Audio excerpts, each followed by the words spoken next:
ರಾಜ್ಯಗಳಲ್ಲಿ ಪರಿಸರಕ್ಕೆ ಮಾರಕವಾಗಿರೋ ಏಕರೂಪ ಪ್ಲಾಸ್ಟಿಕ್ ಬಳಕೆಗೆ ನಿಷೇಧ ಇದೆ. ಆದರೂ ಪ್ಲಾಸ್ಟಿಕ್ ನಿಯಂತ್ರಣ ಕಷ್ಟಸಾಧ್ಯವಾಗಿದ್ದು, ಇದೀಗ ಗ್ರೇಟರ್ ಬೆಂಗಳೂರು ಪ್ರಾಧಿಕಾರ ಇನ್ನಷ್ಟು ಕಠಿಣ ಕ್ರಮಕ್ಕೆ ಮುಂದಾಗಿದೆ. ನಿಯಮ ಉಲ್ಲಂಘಿಸುವವರಿಗೆ ಆರಂಭದಲ್ಲಿ 3,500 ರೂಪಾಯಿ ದಂಡ ವಿಧಿಸಲಾಗುವುದು. ಪದೇ ಪದೇ ನಿಯಮ ಉಲ್ಲಂಘಿಸಿದರೆ ಗರಿಷ್ಠ 5 ಲಕ್ಷದವರೆಗೆ ಫೈನ್ ಹಾಕಲಾಗುವುದು ಎಂಬ ಎಚ್ಚರಿಕೆ ರವಾನೆ ಮಾಡಿದೆ. ಜಿಲ್ಲೆಯಲ್ಲಿ ಏಪ್ರಿಲ್ 16ರಿಂದ ಮೇ 15ರವರೆಗೆ ನಡೆಯುವ ಜನಗಣತಿಗೆ ಸಕಲ ಸಿದ್ಧತೆ ಕೈಗೊಳ್ಳಲಾಗಿದೆ. ಜನಗಣತಿಗೂ ಮುನ್ನ ಸ್ವಯಂ ಗಣತಿಗೆ ಈಗಾಗಲೇ ಚಾಲನೆ ದೊರೆತಿದ್ದು, ಎಲ್ಲರೂ ಸ್ವಯಂ ಪ್ರೇರಿತವಾಗಿ ಸ್ವಯಂ ಗಣತಿಯಡಿ ಮಾಹಿತಿ ಒದಗಿಸಬೇಕು ಎಂದು ಜಿಲ್ಲಾಧಿಕಾರಿ ಜಿ. ಲಕ್ಷ್ಮೀಕಾಂತ್ ರೆಡ್ಡಿ ಮನವಿ ಮಾಡಿದ್ದಾರೆ. ಪರಿಸರ ಸ್ನೇಹಿ ಬಟ್ಟೆಯ ಕೈಚೀಲಗಳನ್ನು ಖರೀದಿಸುವ ಪ್ರಕ್ರಿಯೆಯಲ್ಲಿ ಕೋಟ್ಯಾಂತರ ರೂಪಾಯಿ ಅಕ್ರಮ ಎಸಗಿದ ಆರೋಪಕ್ಕೆ ಸಂಬಂಧಿಸಿದಂತೆ ಐಎಎಸ್ ಅಧಿಕಾರಿ ರೋಹಿಣಿ ಸಿಂಧೂರಿ ವಿರುದ್ಧ ಎಫ್ಐಆರ್ ದಾಖಲಿಸಿ ತನಿಖೆ ನಡೆಸಲು ರಾಜ್ಯ ಸರ್ಕಾರಕ್ಕೆ ಹೈಕೋರ್ಟ್ ತಾಕೀತು ಮಾಡಿದೆ.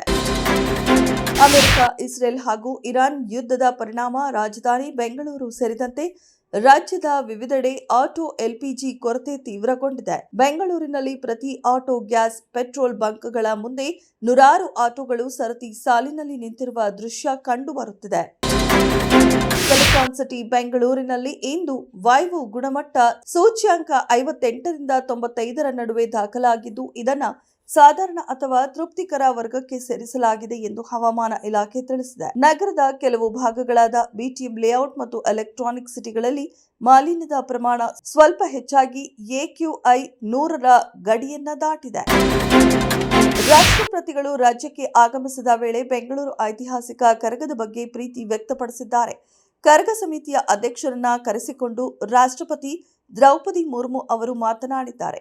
ಬೆಂಗಳೂರು ಕರಗದ ಬಗ್ಗೆ ಮೆಚ್ಚುಗೆ ವ್ಯಕ್ತಪಡಿಸಿ ಶುಭ ಹಾರೈಸಿದ್ದಾರೆ. ಭಾರತದಲ್ಲಿ ಮಾರ್ಚ್ ತಿಂಗಳಲ್ಲಿ ನಿವ್ವಳ ಜಿಎಸ್ಟಿ ಸಂಗ್ರಹ 1.78 ಲಕ್ಷ ಕೋಟಿ ರೂಪಾಯಿ ದಾಖಲಾಗಿದೆ. ಕಳೆದ ವರ್ಷದ ಇದೇ ಅವಧಿಗೆ ಹೋಲಿಸಿದರೆ ಈ ಬಾರಿ ಜಿಎಸ್ಟಿ ಸಂಗ್ರಹ ಶೇಕಡ 8.2ರಷ್ಟು ಹೆಚ್ಚಿದೆ. ರೀಫಂಡ್ ಮಾಡಿರುವುದನ್ನು ಒಳಗೊಂಡರೆ ಒಟ್ಟು ಜಿಎಸ್ಟಿ ಸಂಗ್ರಹ ಮಾರ್ಚ್ನಲ್ಲಿ 2 ಲಕ್ಷ ಕೋಟಿ ರೂಪಾಯಿ ದಾಟಿದೆ. ಇದರಲ್ಲಿ ಕೂಡ ಹಿಂದಿನ ವರ್ಷಕ್ಕಿಂತ ಶೇಕಡ 8.8ರಷ್ಟು ಹೆಚ್ಚಿದೆ. ಇರಾನ್ನೊಂದಿಗಿನ ಸಂಘರ್ಷದಲ್ಲಿ ಮಹತ್ವದ ಸಾಧನೆ ಸಾಧಿಸಲಾಗಿದೆ ಮತ್ತು ಇರಾನ್ ಇನ್ನು ಮುಂದೆ ಇಸ್ರೇಲ್ಗೆ ಅಸ್ತಿತ್ವದ ಬೆದರಿಕೆ ಒಡ್ಡುವುದಿಲ್ಲ ಎಂದು ಇಸ್ರೇಲ್ ಪ್ರಧಾನಿ ಬೆಂಜಮಿನ್ ನೆತನ್ಯಾಹು ಹೇಳಿದ್ದಾರೆ. ಇರಾನ್ ಬೆದರಿಕೆಗೆ ಪ್ರತಿಕ್ರಿಯೆಯಾಗಿ ಹೊಸ ಪ್ರಾದೇಶಿಕ ಮೈತ್ರಿಗಳನ್ನು ರೂಪಿಸಲು ಇಸ್ರೇಲ್ ಕೆಲಸ ಮಾಡುತ್ತಿದೆ ಎಂದು ತಿಳಿಸಿದ್ದಾರೆ. ಲಕ್ನೋ ಹಾಗೂ ಡೆಲ್ಲಿ ಎರಡೂ ತಂಡದ ಬೌಲರ್ಗಳು ಮಿಂಚಿನ ಬೌಲಿಂಗ್ ದಾಳಿ ನಡೆಸಿ ಗಮನ ಸೆಳೆದರು. ಅಂತಿಮವಾಗಿ ಡೆಲ್ಲಿ ತಂಡವು ಪಂದ್ಯ ಗೆದ್ದು ಶುಭಾರಂಭ ಮಾಡಿತ್ತು. ಪಂದ್ಯದ ಆರಂಭದಿಂದಲೂ ಲಕ್ನೋ ಬ್ಯಾಟರ್ಗಳ ಮೇಲೆ ಹಿಡಿತ ಸಾಧಿಸಿದ ಡೆಲ್ಲಿ ಬೌಲರ್ಗಳು ಮೇಲುಗೈ ಸಾಧಿಸಿದರು. ವಿಶೇಷವಾಗಿ ನಟರಾಜನ್, ಎಂಗಿಡಿ ಪ್ರಮುಖ 3 ವಿಕೆಟ್ ಪಡೆದು ಮಿಂಚಿದರು.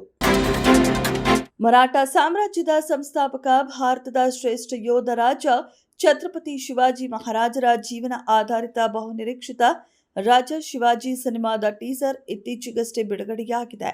ನಟ ರಿತೇಶ್ ದೇಶ್ಮುಖ್ ಅವರು ಈ ಐತಿಹಾಸಿಕ ಕಥಾ ಹಂದರದ ಸಾಹಸ ಪ್ರಧಾನ ಚಿತ್ರವನ್ನ ನಿರ್ದೇಶಿಸಿದ್ದಾರೆ.